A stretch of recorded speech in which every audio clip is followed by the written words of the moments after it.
the first event of the career, like the career fair at CA. I'm Cassidy. I'm on the board for like the student alumni board, and basically what these events are going to do is, I guess, give you a bit of like information about certain subjects and like what you can do with them, like career wise, and also maybe like I guess pique your interest if you're not sure what you want to do. And I guess the panelists, if you guys could give, if you guys could each give a small introduction of yourself, that would be great. Yeah. I'm Tracy Subisak, class of 2005. I am an author, illustrator in children's books. I have a pile of books here that are some books that I've worked on. My name is Linda Mullen. I graduated in 2008, and I am the head of the costume department at Shadowbox Live, which is a theater in Columbus. I am Patty McAvoy, and I'm the owner of my own business, Patty McAvoy Designs, and I do branding, graphic design, and websites. But I also went to college for opera, so I have a weird little path to get to where I am in the arts. Class of 2003. My name is Jeremy Summer. I graduated in 2001, and I run a production company called Little Moving Pictures, and we make commercials and content for brands. We make music videos, documentaries, whatever the people will let us make. I guess like a good first question, what did you major in, and how much did your major impact your post-college career choices? And I guess, did you go to art school? Majored in industrial design at University of Cincinnati. So I did not go to an art school. It was actually a school, luckily it was like the top design program at the time. I don't know if it still is. And it did not require a portfolio to get in. It was just GPA and test score based, with the theory that if you could keep up good grades, keep up a good work ethic, then you can do it. You can learn how to draw, you can learn how to design. So it was a pretty awesome career. I ended up working at Intel and in New York City and San Francisco for internships. And I worked in Taiwan coming out of college. And when I was working at Intel, I ended up getting a lot of requests to do storyboards, and storyboards in the sense that I was telling the story of each new product that we were introducing into the world.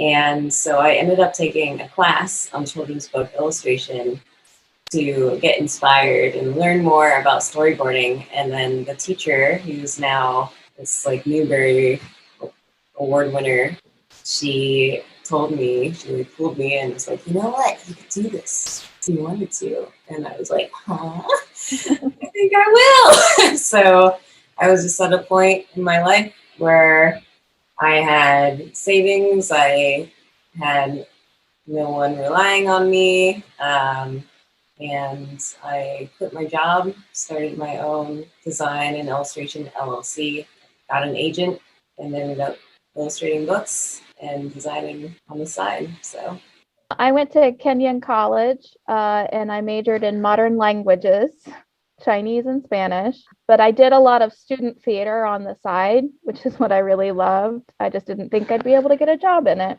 I don't regret not majoring in theater. I'm glad that I majored in modern languages because it exposed me to so many different worldviews that I think I wouldn't have gotten if I'd stuck to the theater.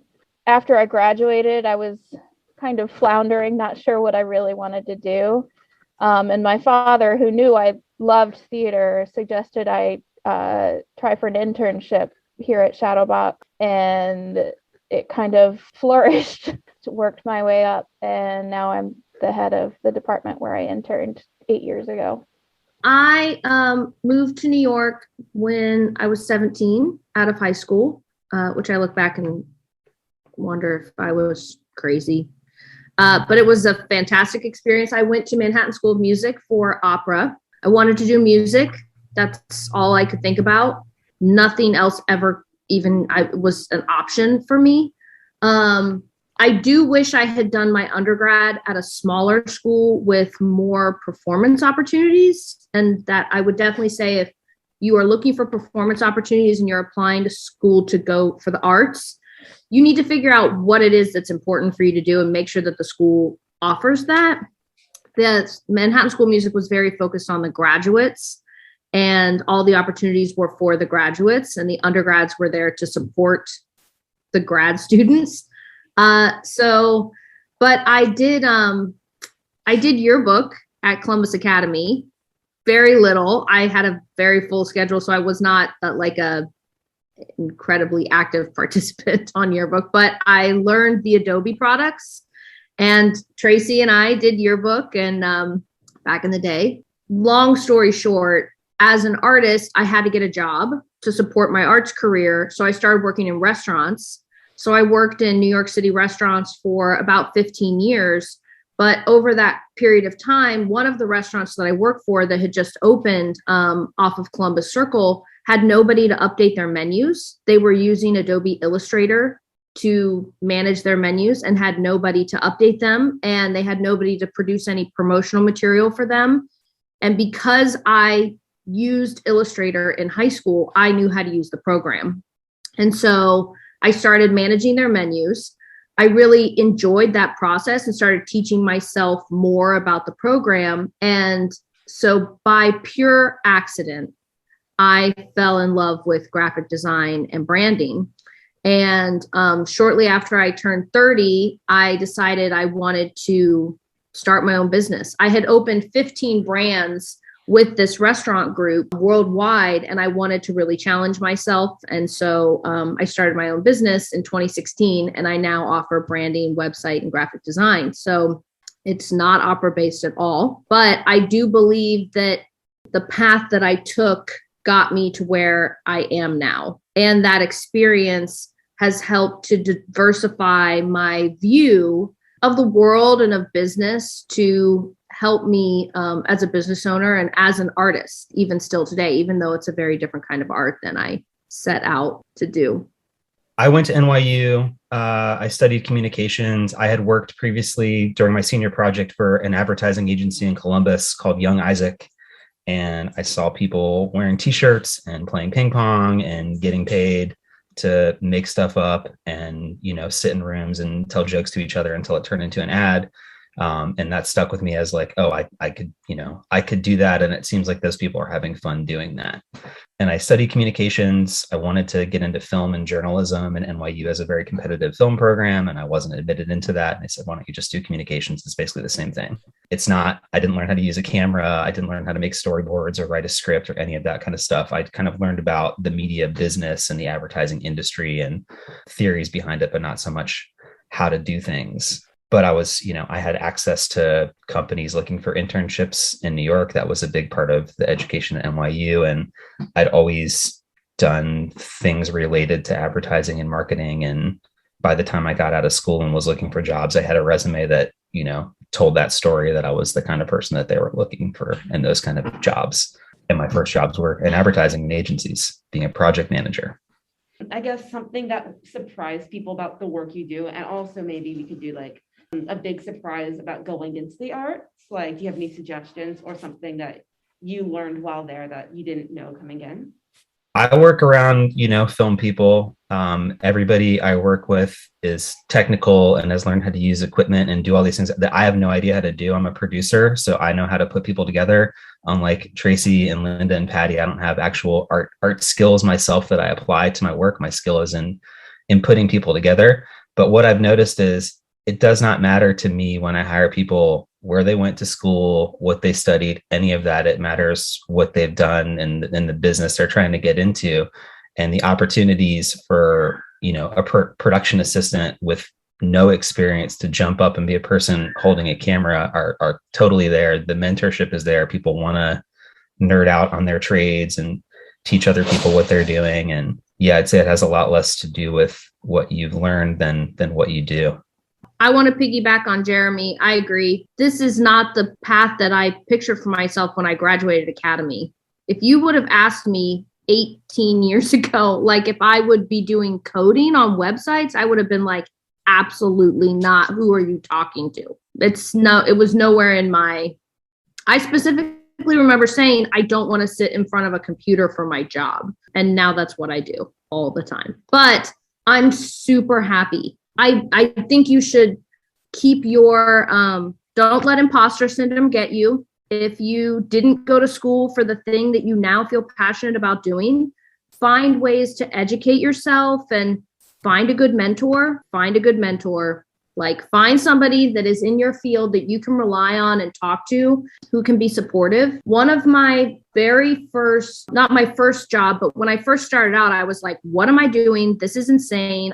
I should have just stayed at my job. You know, why did I start my own company? I don't know what I'm doing. I don't deserve this. And one of my very first jobs was for Sesame Street. And it flipped my world upside down. Like, it made me realize my worth and that I deserve to be in the game.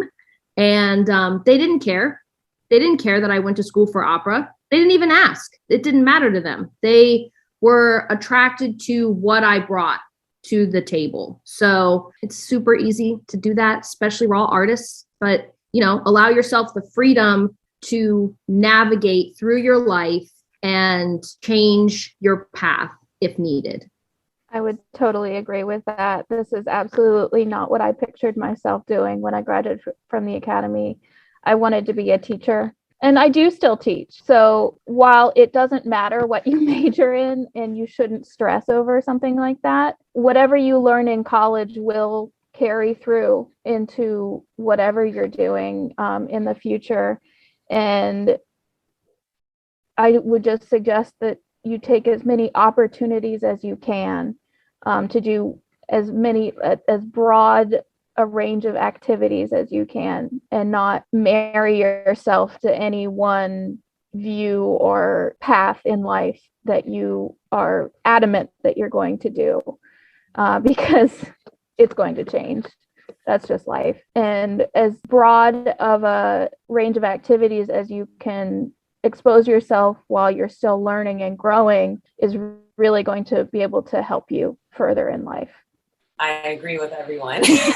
I have 2 points just to somewhat piggyback. The first one would be absolutely get a good mentor, have a community. When you're in the arts, you need to, well, for me at least, I flourish when I can share my ideas and bounce them off of each other, because there's always going to be so many different perspectives that you can get, and you can grow in so many ways that way. Beyond that, this is more practical, well, that was also very practical, but if you have any intention of freelancing or becoming independent, knowledge of business, of contracts, of invoices, of knowing your worth, and having that community that you have to talk to about that is so important, because you have to survive. And there's always going to be at least one client where you're like, wow, that was a terrible experience. And then you'll know after that what are the amazing clients that you want to keep on working with and cultivate relationships with. I would also mention that it's really surprising how much math I have to use in my work. As an artist, you wouldn't think that's the case, but I have to use geometry and algebra and all kinds of math. All right, thank you. I think, McKenna, you have a question? Mm-hmm. So my question is, there are a lot of stereotypes and I guess public misconceptions about careers in art not being as successful as careers in STEM. Do you have any thoughts or opinions on that? Well, I guess that depends on how you qualify success. I feel very successful in my job because I've been able to do so many things, and I've been able to create so many different shows. Now, do I make a lot of money? No, but I make enough. I'll jump in. And when I had a conductor say this to a group of us, we were in rehearsal. And at the time, I hope it does, and it doesn't have the same effect on you as it did on me. But he stood up there and he asked us all what we wanted to do. And he said, well, if you think you want to do anything else, if you wake up in the morning and you want to do anything else, that's what you should do besides going into the arts. And at the time we had like dedicated ourselves to the arts, like sacrificed family, friendships. We're eating like, you know, ramen every day. And the sheer thought that he was saying like, oh, if you think you want to be a doctor, you know, work at a school, go do that. And it didn't even make sense. But I'll tell you that the arts is very difficult. I think we are all very passionate about the art that we're creating, and the business of the arts doesn't always recognize that. And all I would say to you is that you have to be tough in any business, but the arts is very subjective. It's very personal, and it's hard. It's hard. But it can be incredibly rewarding. And I really think it depends on your definition of success. I would have never pictured, I mean, I've already said this, but like, I would have never pictured myself where I am now. But like the sheer fact that I have worked with incredible businesses, incredible artists, I've made money. To me, that's being successful. Is it as successful as maybe somebody else's business? I don't know. That's something that you have to determine for yourself, and you'll probably be determining for the rest of your life. Sorry. But yeah, that's what, you know, piggybacking on what Linda said, I think it really depends on your definition of success. And if you feel passionate about something else, then include art in your life as an incredible hobby. Yeah, that is a trap. I think a lot of people fall into thinking that their art has to be their hustle. It certainly doesn't have to be. You know, you're going to be compromised no matter what you do in the world. On some level, it's impossible for your values and the way you live to 100% line up, especially the way our world and our society is structured. Unless you're teaching people or healing people, those things are, you know, kind of less compromised positions. You know, taking your outlet and turning it into your career isn't necessarily like the healthiest thing to do either. You know, my career has been, I found my passion in filmmaking through doing stuff I don't like related to, I don't love making ads, but I've learned to love making music videos and films with my friends and the things where clients aren't telling us what to do. And the autonomy that comes with it is the beautiful part of it for me.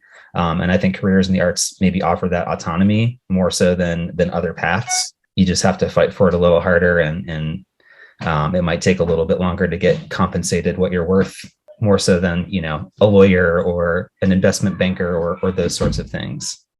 I agree with Jeremy. It's definitely, if you want to go into the arts, check in with yourself, make sure this is really what you want to do. I kind of dove right in. I quit my job. I was like, I'm a freelancer. I'm going to be a designer and illustrator. And then, you know, it took a year to gather clients and let everyone know that I was on market. It does take a lot of networking. There's just so much more when you're in the arts than the creating of the art, if that makes sense. And I think that's what a lot of people don't talk about. And I was really lucky in the design, to be in the design world first, where it's a lot of practical things you follow through with, and like having your project layout for your client and all of that.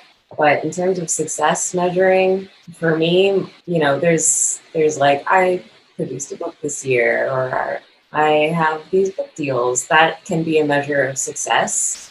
To take it deeper, I think having a purpose will be the thing that drives you. So if you're going into the arts, you're just like, I like to draw. What's the point? What's the point of you drawing? What's driving you to draw? Is it telling a story? Is it invoking emotion?